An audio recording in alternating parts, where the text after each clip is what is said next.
Welcome to my first live video. I hope to be doing these regularly for us guys and women that are stuck in quarantine. So this gives you an opportunity to kind of hang out with me in my studio. It's nonchalant, so you can ask any questions. We can talk about art, things like that. And I'm just going to be hanging out here with you guys tonight. So one of the things, you know, obviously with the quarantine and everything else that's going on, it's going to change how the fine art world is going to be approached, I feel, going forward. So I think one of the things that we're going to see is there may be a period of time where people don't necessarily go to galleries as much as they once did for openings and things. So I think what us artists are going to have to do is really start to bring some of our art more to people, and I wanted you to have the opportunity to learn more about my art, who I am, what we're doing. So I think the story behind the art is just as important as the image itself. So I have my co-host and colleague with me tonight, my model, my inspiration. Emily is she's going to remain off camera, but she's going to ask questions and things. I see Jerry saying hi. Hi Jerry, how are you doing tonight? Hope you guys are okay with the quarantine and the virus and everything going on. So staying busy in the studio. If you guys have specific questions that you'd like to ask about anything that I do in this space, certainly can do so. I'd be happy to help answer those for you. So what do we got for us tonight, Emily? Got any specific questions? Yes. You've recently started working with a limited palette. What exactly does that mean? Sure. So Emily, hopefully you can hear okay. She was asking about limited palette. So I can kind of show you, I just wrapped up one of my new pieces that I posted online recently. Let me pull it up here. So this is the aftermath of what happens in the limited palette. So what Emily's referring to is that there's actually 5 colors here that I work with. So we have Pyrrole Red, which is basically a true red, cadmium yellow, starts here, ultramarine blue, and black. And then we also mix it in with some whites, no longer white anymore because everything's kind of gone through there. You can make just about any color that you would like with a limited palette. It's very rare that I need to step outside of this and get another color. So if you are a starting artist and want to start painting and feel overwhelmed by the thousands of different colors that are out there, and also their costs, they're not inexpensive. They can be anywhere between $15 up to $50 or more per tube. So this gives you an opportunity to get 5 basic colors. Any brand is good. I recommend the best brand that you can afford. I personally like Williamsburg Handmade Oil Paints out of New York. This material is a piece of glass. This is a glass palette made by New Wave. I like the glass palette because I can take a razor blade to it and I can clean this off very, very quickly. And also the gray is an important color too. You can kind of see it's this neutral tone, because if this were white or a different color, it can actually influence the color that you're mixing. So it's very important to try to keep it as a neutral gray base color. So when you put that onto the canvas, the color stays true to what you're working with. And ideally, before, when you start working with your canvas, you want it to be that same gray color as well. So hopefully that answers your questions on limited palette. I can show you a couple of the tubes too, real quick. This is the Williamsburg Ultramarine Blue. And that is one of the colors that we use there. And they sell these in different size. This one happens to be the 150 milliliter size because I use quite a bit of them. So if you have any questions on limited palette or how to mix, I would be happy to help talk about that for you as well. What do we got there, colleague? Got any other questions? Yes. So there are multiple options when it comes to the material that you can paint on. So can you walk through what a couple of those choices may be? I know probably the default that most people think of is canvas. Sure. Yeah, absolutely. So I recently switched to this new material. I can show you, this was the new piece. You may have saw that online. This is on the back side of it it's actually on aluminum, and this is a product which is called Omega Board. So this is the same exact thing that they make signs out of. So when you see a road sign or like a sign for a business, that's exactly what that is used for.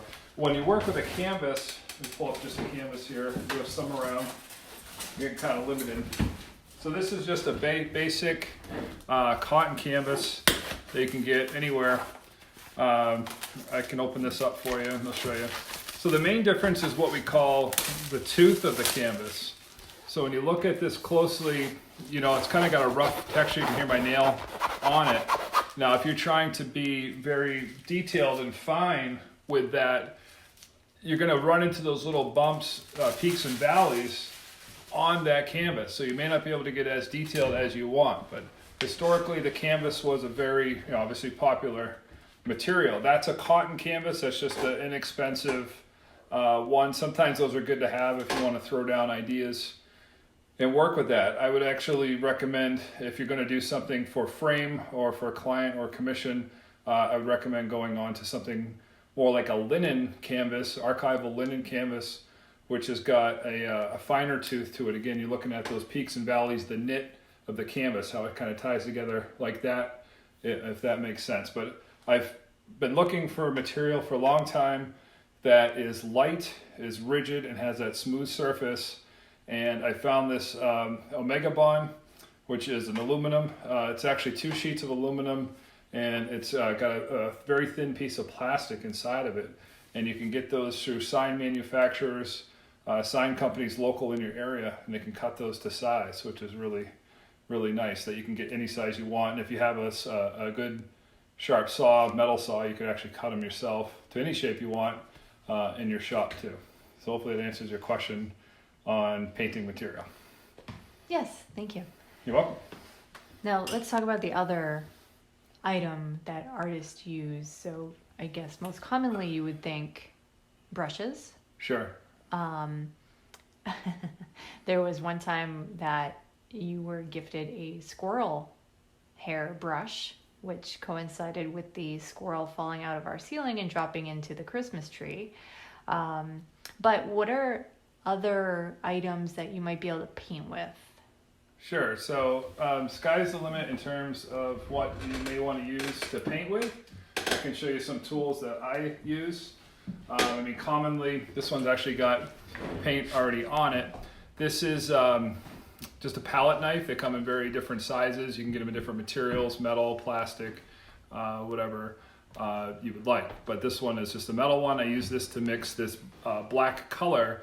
It's actually not black. It's actually alizarin crimson red and phthalo green. You mix the two together and it comes out with a very nice, deep, rich black. You wouldn't get that out of a tube, so that's why I like to make my own black. So that's palette knives. You've seen a lot of my cityscapes, I'm sure, online. I use rollers. So just a regular, this is a 3-inch roller. They sell these all kinds of different sizes. This is a 6-inch roller, so you can get that. You can see the different size there as well. So that's real good. It keeps you, the crazier the tool, it keeps you from getting too detailed. But sometimes I like to go detailed too. So Shelly has a question: is what kind of paint or brush would, what kind of paintbrush would you use to paint ocean foam or mist with? I like to use a very limited amount of brushes. I would just use a nice soft sable brush. Your detail, this is a brush made by Escoda in Barcelona. These are handmade brushes. Unfortunately, the company is actually closed right now because of the quarantine in their area, so they stopped making brushes. But when you come, I'll do some videos on that too. I'll actually show you how to paint some things like seafoam. A lot of your detail is going to come from the abstraction, and what I mean by that is the way that you put the paint down. When you turn your brush and lay it in there, it's going to create the illusion of that foam and that detail, the way that you kind of bend and gnarly, and you don't want to sit there and just kind of do all these little tiny strokes to make that foam. It's kind of all over the place. So when you roll the paint onto the canvas, it'll show you how to do that. And it's basically like anything, it's shapes, color, value when it comes to painting. So I'd be happy to show you how to do seafoam. that's a good one. Maybe I'll do a tutorial on that here in the next couple weeks for you guys. Going back to materials, squeegees are also nice to use. What you do with this is it's called the reductive style of painting. So you would use this to remove paint.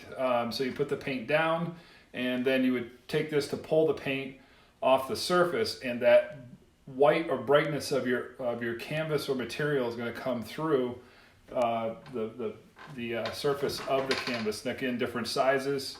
You can see I even got one here that goes all the way up to this guy here is 39 inches. So you can see how many different sizes of squeegee are out there. I actually did use this on the 48 by 48 picture that I did of Emily in the kimono dress in front of the window holding the feathered fan. So you can get these pretty inexpensive. Amazon's a real good source for that. So you can, again, use any material that's out there. You could use, sometimes you go get a spoon out of your drawer. Don't take your best spoon, but one that you want to use. Maybe a stick from your yard. I like to put stuff in my way personally when I paint to try to have that challenge. So the application device, it really doesn't matter what you use, but you can do that as well. So Jason has a question. How can someone who is artistically challenged make learning how to paint and sketch easier? Yeah, sure. Happy to help with that too. So what I do is I don't look at an object. Let me just grab something here. I'm just going to grab something off my shelf. I got this candle. Okay, so this might be something I put in a still life. So I'm not looking at this, if I were drawing this as a whole unit, I'm looking at, okay, can I draw this little shape here? Sure, anybody can draw an oval, and then maybe the oval in it. And then you look at, the line, and then it's going to start breaking it down into shapes and color. So that's how I'm looking at it, is I'm breaking it down in the individual shapes and individual color within the overall shape. Another item and tool that you can use when you're learning how to draw is called a proportional divider, and you can actually measure. It's like, sometimes let me pull it up here. This is like a regular compass. You may have seen this, so you can actually go in and say, okay, this line is like this, and then I want to go around and keep it the same size if it is, and you can measure it like, on this side too. So that's a good way, especially if you're doing something proportional, so you can keep the same size, and that's a tool to measure. So you can use this caliper if you have a basic woodworking or metal caliper in your shop. That's a good tool to have, and obviously draw circles. You can kind of guess your way through circles, but this will keep it true. So in the recent piece, that was used to draw the photosphere that you see in the corner, maybe there, in the back corner. So I used that for that. It's still a little wet, so you get some paint on you, but that's okay. Hopefully that answers your question on that, but it's just break it down into basic shapes, and I can go over that too in some other videos as well. So I can show you more about that. And have fun with it. And have fun with it, yeah.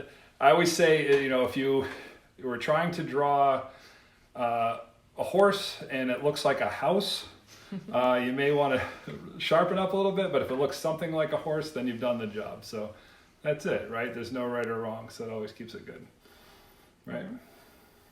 Any more questions on there? No questions popping up yet, but okay. Yeah. I know that you have expressed frustration living in New England and facing the changes of seasons, right? Where it might not be as colorful in the winter, even in the spring right now, we're on April 10th, it's not as colorful as we would like.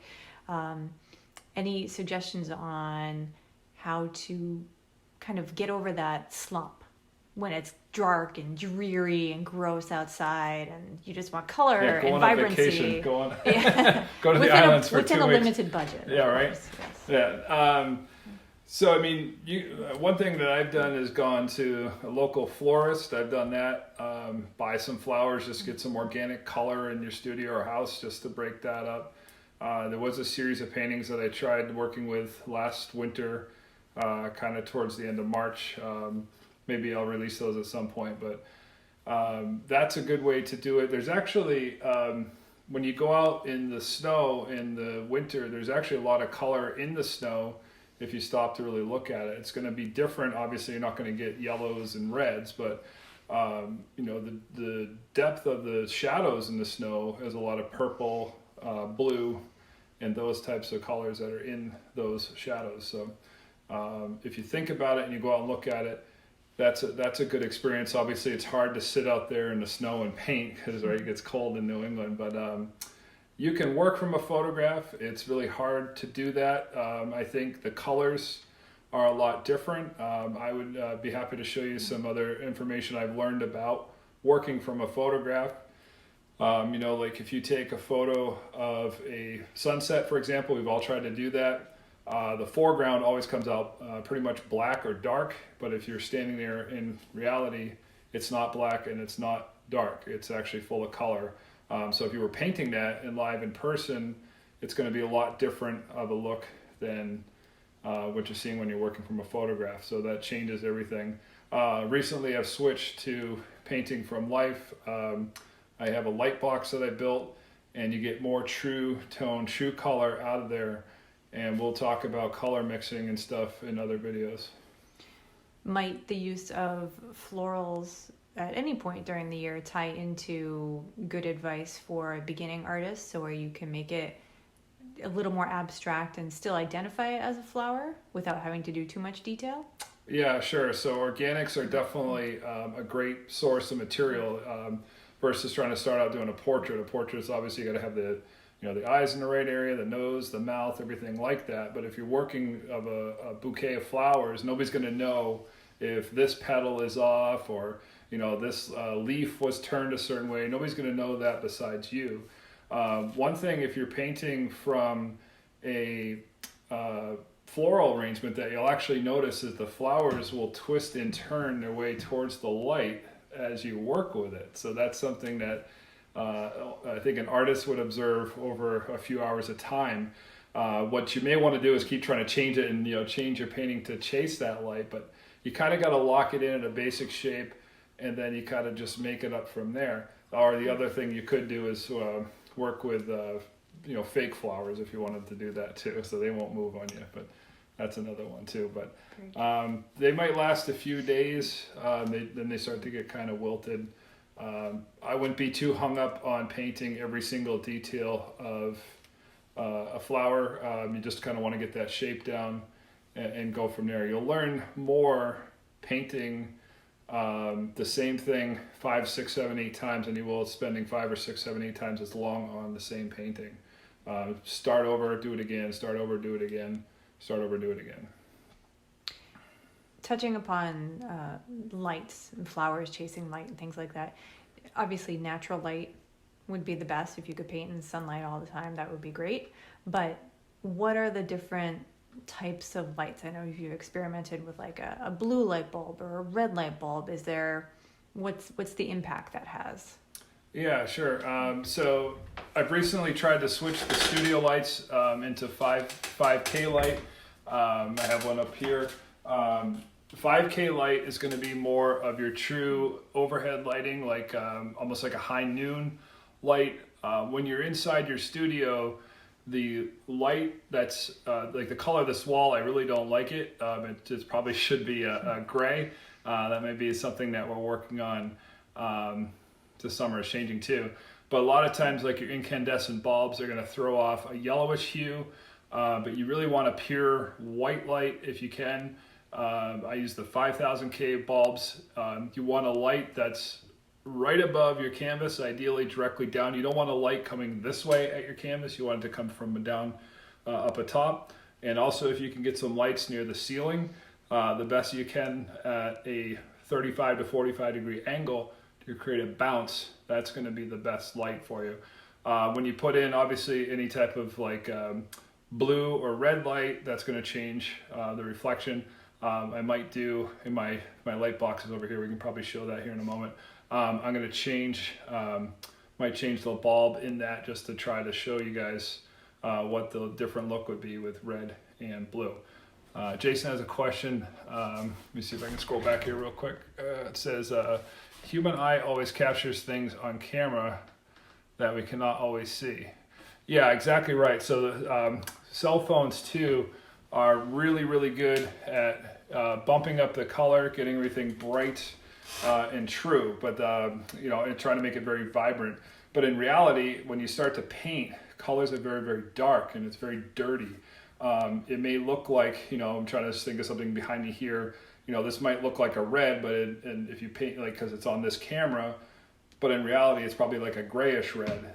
It bumps up all of those values in the light. Another thing you're going to get too with most cell phones is you're going to get that fisheye distortion that's going to happen. So here we're in a landscape set up on this screen.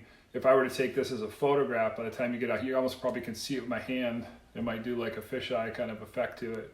That will in fact impact the way that your arrangement goes. So if you were to paint this on that canvas, this line here, like on my monitor, is actually vertically straight, but it looks turned in like this because of that fisheye lens. So you get that effect too that happens. Speaking about painting the walls, I think perhaps most people unfamiliar with behind the scenes of painting and artists and studios and things like that might think that a more neutral than gray, something like white or perhaps like a light beige, what's the benefit of having gray over something like white, which is completely blank canvas? Yeah, sure. Gray will absorb the majority of your high values and low values in terms of your light. What I'm talking about is if you had like a prism and a color spectrum, it's going to run red, yellow, green, blue, purple, right across the whole spectrum of light. Gray is going to fall somewhere in the middle, so it's going to pull everything in to that center, so you're going to get more of a true light out of here. So what's going to happen with this color wall is you're going to get more red or pinkish tone. It's subtle, but if you were to take this same shot, and maybe we'll do that later, and if we painted these walls white, it's going to be very bright, it's going to change and influence that reflection. Ideally, when you're painting behind yourself, you should have a black cloth to prevent reflection coming this way onto your surface. So that's another thing that you can have too. Really should have a black background. A lot of people want that white, bright room or bright color, but it tends to blow out colors and it becomes not necessarily as true that we would see. If you think about it and you look in the world, there's never such thing as a true white or a true black. So like when I'm painting and I'm trying to put in a highlight to an object, it's very, very rare to use a true white. It may look like true white, but I've cut it in with some type of other color. There's almost never a true white and there's almost never a true black. It's going to have some type of color if you really get down into it and look at it. Holly says good evening. So, Hi, Holly. Yeah, Holly's one of our friends. Yeah. We love you. We miss you. Yep. So does that make it challenging to paint on plein air outside because you would be fighting the sun from different angles? For instance, it could be behind you depending on what you're trying to paint, or does the intensity of the sunlight and the basically unfiltered light, does that make it easier? Does it cancel it out?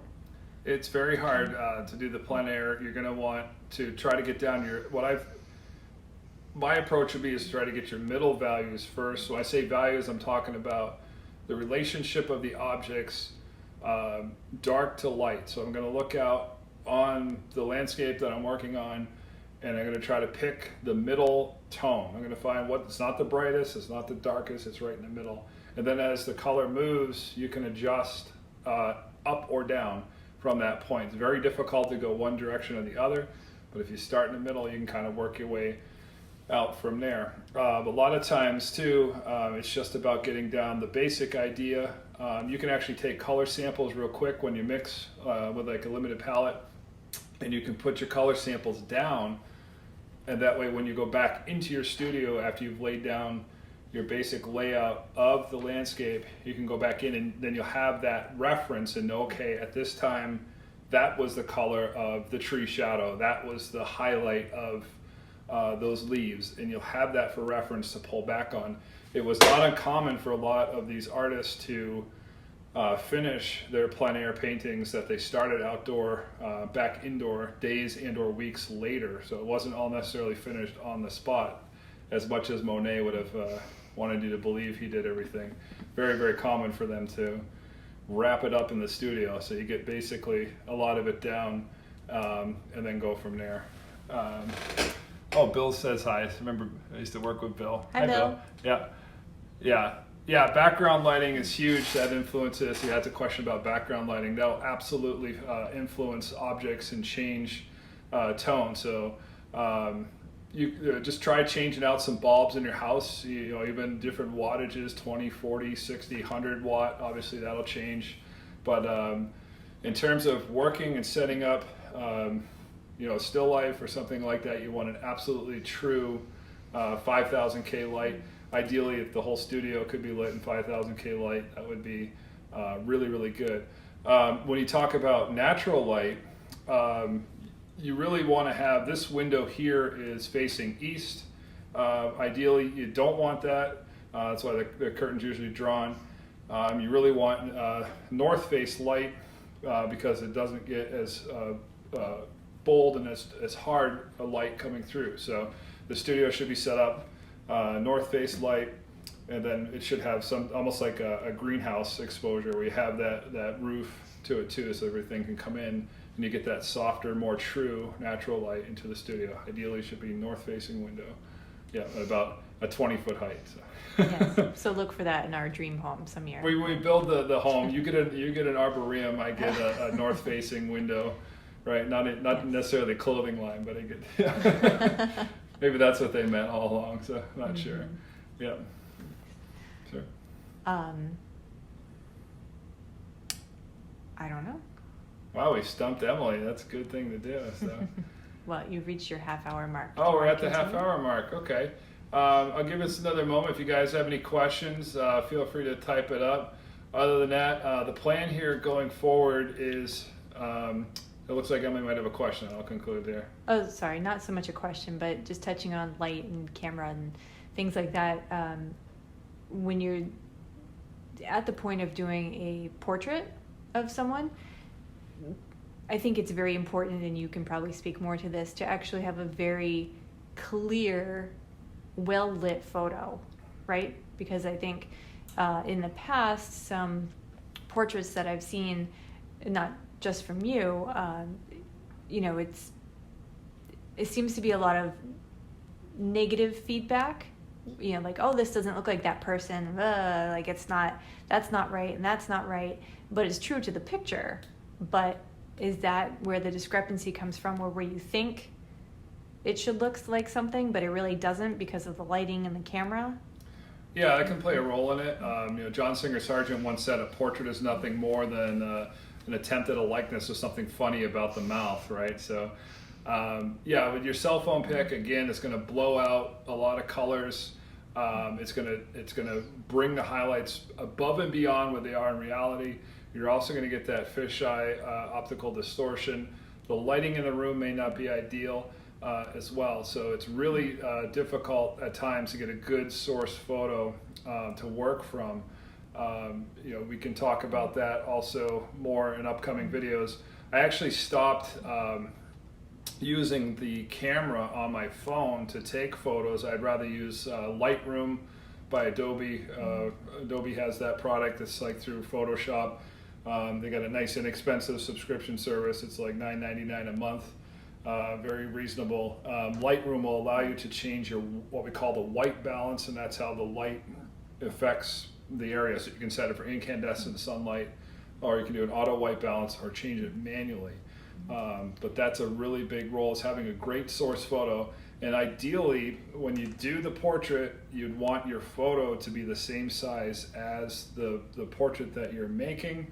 If you can blow that up to that size, that's great. It's very, very hard. If my head is this big, which on my screen is maybe an inch, if I were to make this into a 12-inch, it'd be very difficult to get detail here in 1-inch to 12-inch. But if this were 12-inch and I'm going to 12-inch, you can do all of that detail pretty well. So as a PSA, while it may be a beautiful picture and your favorite photograph, it does not necessarily translate well into an artistic portrait. Yeah, I'd recommend working directly with the artist to see if it's something. I'm at a point now where I would probably not take some photos just because they're not set up properly. I would personally be more inclined if a client wanted a commission to work with that client to set up doing something where I'm helping them take that photo. You can come into my studio, we would set up the lighting, or go to your home, we'd set up the lighting properly, use something like Lightroom to take the photo, and we can get that white balance right, and then we'd have the right, we wouldn't have that distortion again with the lens too. That will help with that. And I think having a great source photo, I mean, ideally, if this were 75, 100 years plus ago, if you could come and sit in front of me for 20 to 30 hours and pose, and we could just pontificate and talk about things, that would be awesome. But nobody has that time. But maybe they do have that time now because of the quarantine. But of course, then it's, you know, people afraid to come out and sit with you because they might get infection or something. Who knows, right? What do they call it? Asymptomatic. There you go. Yeah, right. So that's it. So if no one has any other questions, thanks for your time tonight. I'll try to be back next Friday too. Again, I tried to do this on YouTube. If you see this, I'm going to post it up on YouTube also after this. I'll edit it up and clean it up a little bit. If you could go there, you know, be sure to subscribe to my page. If we can get that up to 1,000 subscribers, I can just do this right through YouTube. I'd like to do that because a lot of people don't have Facebook, they don't have other social media, so I think that's a good way to get more people on there. If you have any questions or want something, you need me to cover something in the next video, just be sure to comment on that. I will be happy to answer those for you guys next week. I hope you found this fun and informative. I hope you guys stay safe with everything, and I hope everybody's doing well. Thanks for your time tonight, guys. I appreciate the continued support of the art, and we'll continue to show you some new images and things as we move along here. So with that, I will catch you in the next video. Have a good night.